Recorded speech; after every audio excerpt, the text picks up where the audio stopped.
aqui aconselhar você que é mãe, você que tem menino, você que quer ter filho, você que não tem paciência, você que tem paciência com o menino. Às vezes a gente falta paciência, mas é necessário. Menino, no final das contas, é bom demais. E eu tô aqui pra aconselhar você, mãe do outro lado, sobre a maternidade, falar um pouquinho da minha experiência com meus pequenininhos aqui pra vocês. Se inscreve no canal, ativa o sininho, compartilha, dá like, curte. Vamos nós prosear agora sobre seus meninos de dentro de casa. Agora, vai. Bom, gente, é o seguinte, como vocês sabem, eu tenho 2 filhos, o Henry, de 8 anos, e a Zaya, de 1 ano e 7 meses. E eu confesso pra vocês que muito diferente um do outro. Muito diferente. Eu não sei se pelo fato, por exemplo, vou dizer uma história pra vocês aqui. Quando eu ganhei o Henry, eu fui até o último mês fazendo show. Então eu trabalhei até o Henry dizer assim, mãe, eu quero nascer. Nossa! Então assim, foi uma gravidez muito difícil. Eu sofri muito nessa gravidez porque excesso de peso, eu enjoava muito, eu tinha muita azia, enfim. Não foi legal. Sangrava o nariz, enfim, não foi legal. E aí, não sei se pelo fato de eu viajar bastante também após o nascimento do Henry, que eu tinha show, agenda e tal, o Henry cresceu um menino muito livre. Tipo assim, mãe, vou na casa do meu amiguinho brincar. E eu só, mãe, fica a mamãe aqui um pouco, a mamãe... Ah, mãe, quer brincar com criança, mãe. A Zaya não. A Zaya é aquele grude que ela não pode me ver. Se ela me vê, ela entra em desespero. Tipo, mamãe, pega na mão da mamãe, quer sair com a mamãe, pisciar, mamãe. Ela pode estar com a babá dela que ela ama, mas ela não quer saber. Ela quer mamãe. Vai lá e fica com ela, dorme com ela. Inclusive, eu tô com essa cara aqui bonita, porque eu estou dormindo com ela, né? Que é uma delícia, que é um cansaço maravilhoso, mas ela tem um grude diferente. Eu acho muito diferente, assim, o Henry dela. Se bem que o Henry tá numa fase muito gostosa agora. Quando pequenininho era muito... ele na dele, na vidinha dele ali, amigos e tal. E agora nessa fase é que ele tá mais grudado, mais apaixonado, mais carinhoso. Então assim, mas eles foram bem diferentes assim um do outro, bem diferente. Assim, eu não consigo falar ainda muito do gênio da Zaya, porque a Zaya ainda é muito bebê. Mas na frente eu vou conseguir falar pra vocês, de fato, real, como é cada um, assim, o gênio um do outro. Mas foram experiências bem diferentes. Foi muito bom engravidar na pandemia, foi muito bom ficar tranquila todos os meses, sem perder uma noite de sono, enquanto eu estava grávida. Agora perco por conta de que bebê, vocês sabem que mama à noite, não peito, né? Ela toma mamadeirinha à noite, né? No meio da madrugada. Então a gente acorda, é normal. Mas assim, foi muito bom ter vivido essa experiência de ter engravidado. E gosto muito também dessa distância de idade que eles têm um do outro. Porque é uma novidade para casa, né? Se aproveita tudo de uma criança, todas as fases do Henry. Aproveitei. E aí, após passar tudo isso, a falar errado, tudo isso, agora vem a Zaya trazendo novidade para o nosso lar. Então, assim, eu tô adorando essa fase. Foi muito bom viver essa gestação na pandemia. Eles se amam. A coisa mais legal disso tudo é que eles são muito apaixonados um pelo outro. Ele pega ela de qualquer jeito, ela fica brava porque ela quer ir pro chão. E assim, ela acorda já chamando ele irmão, o tempo todo é muito grudado assim a ele, apaixonado, olha a foto dele. Ele tá na escola, ela pergunta, mamãe, irmão, você? Tipo, cadê você? Aí eu falo, o irmão tá na escola. E aí à noite a gente sempre tira um momento pra ficar eu, Cacá, ela e ele lá no meu quarto, no nosso quarto, pra gente aproveitar os dois. Aí tem aquela fasezinha que às vezes ele fica com ciúmes, deu beijo na Zaya, tem que estar no Henry. Senão ele, mamãe, e eu? Tem que dar. Então eu também procuro tomar esse cuidado, porque... Ó, ela chegou. Esse miado aí é dela. Então, procuro tomar esse cuidado para que ele não venha sentir a diferença. Então, eu dou um beijo em um, dou beijo em outro. Dou abraço em um, dou abraço em outro. Como ela ainda não conversa, é essas reações que ela demonstra para fazer algo que ela queira. Se é descer do colo, se é... Enfim, mas assim...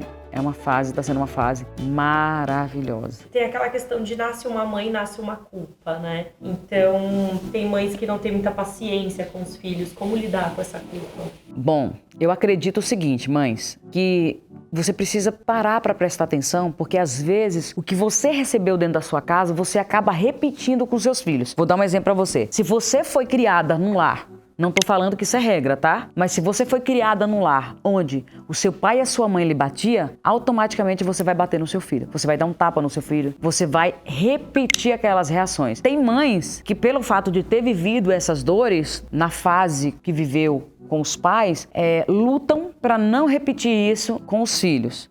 E muitas conseguem, mas muitos deles repetem isso com os filhos. Isso é muito triste, porque eu tenho certeza que você, que apanhou do seu pai ou da sua mãe na infância, deve ter registrado na sua memória momentos muito tristes e dolorosos do que você viveu dentro da sua casa. E repetir isso no coração de um filho é muito triste também. Eu sou a favor do castigo, tá? Por exemplo, eu assistia muito antes de eu ser mãe a Super Nanny. E eu achava aquilo sensacional. Eu passava, não tinha um filho, eu assistia, eu achava maravilhoso ver a forma como educar, como não bater. Eu achava aquilo muito legal. E você vê que a criança, quando você cria ela dando limites, não é o castigo de estar em cima do milho, não é um castigo de você... Não, é o castigo de tirar o que gosta. Celular, sair pra rua com um amiguinho pra brincar, o futebol, não sei, qualquer coisa. Deixar de ir no shopping, não sei, o que ele goste de fazer. Eu acho que funciona muito mais. Por exemplo, se você falar hoje pro Henrique, você prefere o castigo ou uma surra? Ele vai falar uma surra. Por quê? Porque ele nunca apanhou. Então ele sabe que é triste ficar sem as coisas que ele gosta, sem a bicicleta. Então, por isso que ele tenta pelo menos, que ele é criança, ele erra, mas tenta pelo menos não errar, porque pra ele é muito triste ficar sem as coisas que ele gosta. Então, eu adotei essa Super Nanny na minha vida, porque eu não queria que os meus filhos vivessem o que eu vivi na minha infância. E assim, é super positivo, super funciona o castigo. Você tinha medo de ser mãe?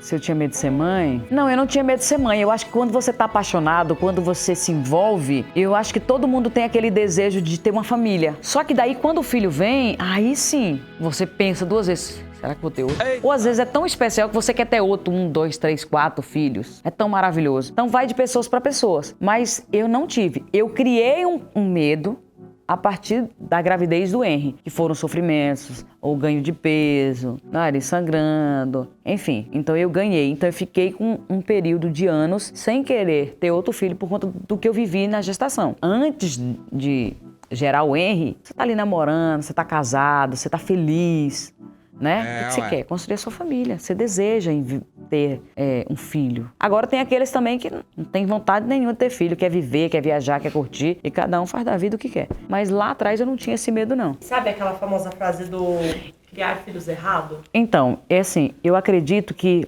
todo mundo tem esse medo de dar errado, né? De fazer o filho errar, de não fazer o filho seguir por um caminho certo. A gente tenta, a gente luta, a gente busca, há um pouco de medo, mas eu acredito que quando você tem princípios, quando a criança nasce dentro de uma família bacana, a probabilidade de dar errado quando você tem uma educação séria, justa, quando tem limites, quando você precisa dizer um não, eu acredito que a probabilidade de você acertar, sabe, assim, na criação do seu filho. Eu não acho certo pais e mães, filhinho, mamãe, vem cá, bebê, olha, mamãe. Eu acredito, eu acho que há um perigo aí nessa onda de você estar alisando, de nunca usar o não, de ser uma criança que tem sempre o sim, come doce 24 horas, pode comer mesmo, meu filhinho, que lindo, maravilhoso. E aí não quer frustrar o filho e não dizer o não, eu acho que é muito perigoso. Não sou a melhor pessoa para dar esses conselhos, tá, gente? Não sou especialista nisso, mas aqui na minha casa tem regras. Não tem surra, não tem tapa, mas tem castigo, tem ordem. Tem não é não, sim é sim, e é assim que funciona. E eu espero em Deus que eles cresçam meninos de bens e que eles sejam exemplo para a família deles, né? E a gente tenta ser exemplo para eles como casal também. E as dificuldades de amamentação? Você teve dificuldades? Foi tranquilo? Então, gente, dificuldade de amamentação, não posso falar sobre isso porque eu não tive leite. Do Henry eu tive 15 dias de leite, assim, foi nada, só o colostro, acho que é assim essa palavra que fala. Então o Henry teve que entrar numa madeirinha muito cedo. A Zaya, eu ainda tentei amamentar ela por 3 meses, mas tinha o complemento do leite em lata também. Eu queria muito ter continuado, porque é muito gostoso amamentar. Você fica só nos olhares, você fica com uma paixão, é muito gostoso. Mas eu não tive leite e nem por isso também sofri, porque os meus filhos são crianças saudáveis, fortes. Hoje em dia existem muitos leites bons, então você que é mãe não se culpe, porque hoje em dia só tem coisas boas no mercado, seu filho vai ficar forte, saudável. Então, se não conseguir amamentar, vai dar certo. Se conseguir, ótimo, mas se não conseguir, tire essa preocupação da cabeça. E se tem alguma coisa da sua infância que você meio que lamenta os seus filhos não ter hoje em dia, né? Então, se tem alguma coisa da sua infância que você queria que seus filhos pudessem fazer hoje em dia? Bom, tem coisas na infância, assim, que que eu vivi que eram muito legais, muito legais. Eu subi em cima do pé de árvore, já corri o risco de cair várias vezes. Inclusive, teve uma vez que eu caí que eu fiquei pelo menos assim uns 3 minutos sem fala. Foi muito terrível. Mas a liberdade é muito gostoso. De você viver na rua, de você brincar, de não ter risco de você ser assaltado, de você não correr o risco de lhe levarem sequestrado. É muito bom. Eu brincava, por exemplo, eu era muito pobre. Então, assim, minha boneca era um saco de plástico que eu enchia de areia, dava um nozinho no saco plástico, fazia que era minha boneca. Era um saquinho de 1 quilo. E aí o vidro de perfume da minha avó, seco, aquele de plástico, aquele desodorante, eu usava como uma mamadeira da minha boneca. Mas aquilo era tão bom, assim. É claro que eu via outras crianças tendo e eu queria ter. Não posso ser hipócrita, dizer que eu não queria ter. Eu queria ter, mas também ter vivido isso na minha infância foi muito legal, foi muito especial. Eu pegava milho e às vezes o milho tinha aquele cabelinho do milho. Então eu descia a roupinha, a capa do milho, né? E aí eu fazia como se o cabelinho do milho fosse minha boneca. Então assim, a gente se virava. Nessa fase a gente se virava. Então assim, era muito especial. Pegava as latas de óleo, que antigamente óleo era aquelas latas, né? Ele botava uma tábua em cima e saia rolando na ladeira até que as latas saíssem Então eu vivia muita coisa legal. O que eu faço com o Henry? Eu pego uma caixa de papelão, hoje eu moro num condomínio fechado, a vida mudou. Vocês estão vendo pelo fundo da minha casa que eu moro num lugar muito confortável. Mas o que eu faço com o Henry? Eu moro num condomínio fechado, mas eu levo ele pra rua, eu pego uma caixa de papelão, eu boto ele pra escorregar numa ladeira que tem aqui na frente aqui da minha casa, e aí eu boto ele pra escorregar, pra ele viver essas paradas também, entendeu? A gente sai andando no condomínio, tem vezes que ele pega um pedaço de madeira velha, de pau velho, assim, de árvore, e aí ele sai, tipo assim, riscando o chão. Então, assim, às vezes ele usa dessas coisas, a gente faz ele viver essas coisas, vive descalço, toma banho de chuva. Eu tento, pelo menos assim, por mais que eu viva nessa vida, colocar ele um pouquinho dessa realidade, entendeu? Vou ao interior da Bahia, a cidade onde eu nasci. O Cacá tem uma foto muito linda minha e dele, de proteção de tela, que é eu na frente. E aí ele tá comendo ali um arrozinho, num pratozinho de plástico, sentado comigo, olhando pra mim, dando risada, assim, super feliz. Brincando com galinha, com os pés descalços no chão, um vira-lata ali, junto com as galinhas ali deitado no chão, o chão batido, que tem parentes meus ainda que tem casas desse jeito. Então a gente vai, a gente gosta, a gente vai pra lá, a gente come o arroz lá, a gente vive essa situação. Isso é muito bom, né? É claro que a gente abençoa também esse povo que tá com a gente, mas é gostoso levar os filhos da gente pra viver essas coisas. Ficar no meio de cabrito cagando. É legal, pô, essas coisas aí também. A gente vive. Porque senão, bicho, se viver só nessa onda aqui de palácio, de carro bom, é meio complicado, assim. Eu gosto de trazer um pouco pra realidade, pra minha realidade. Claro que tem pessoas que nasceram em berço de ouro, os pais já eram do berço de ouro. Como é que você vai botar menino pra andar vendo bosta de cabrito? Complicado, né? Vai fazer o quê? Hipismo. Vai ser chique o menino, né? Mas é porque o berço já é diferente, né? Os pais já eram ricos, é outra parada, né? Agora, você que teve essa experiência, eu acho que é super válido você fazer o seu filho viver um pouco dessa coisa aí, da simplicidade. Que seus pais passaram pra você alguma coisa que você, tipo, muito automático você passar pros seus filhos? Bom, a coisa que eu guardo dentro de mim sempre, a vida toda, é que meu pai e minha mãe sempre disse pra mim que a gente precisa ser honesto. Independente da vida que a gente leva, a gente precisa ser honesto, ser bons, ter coração bom, né? Ser justo. Não tirar o do outro que não é seu. Você tem que batalhar dia a dia pra conseguir o seu lugar ao sol, sem pisar em cima de ninguém. Então a gente precisa ser honesto em todos os sentidos, não só nesse que falei pra você. Até em não pegar nada que é do outro. Então eu carrego isso comigo. Então foi algo que me ensinou a ser justo, honesto, os meus pais. Eu sou grata a eles por tudo que eles me ensinaram, por tudo que eu vivi na minha vida, meu pai e minha mãe, gratidão eterna. Meu pai, vocês sabem que eu não tenho mais, está no céu. Mas também, para você que perdeu pai e mãe, ou perdeu alguém muito especial, eu quero te dar um conselho. Sempre é muito difícil a gente perder quem a gente ama. É muito doloroso perder quem a gente ama.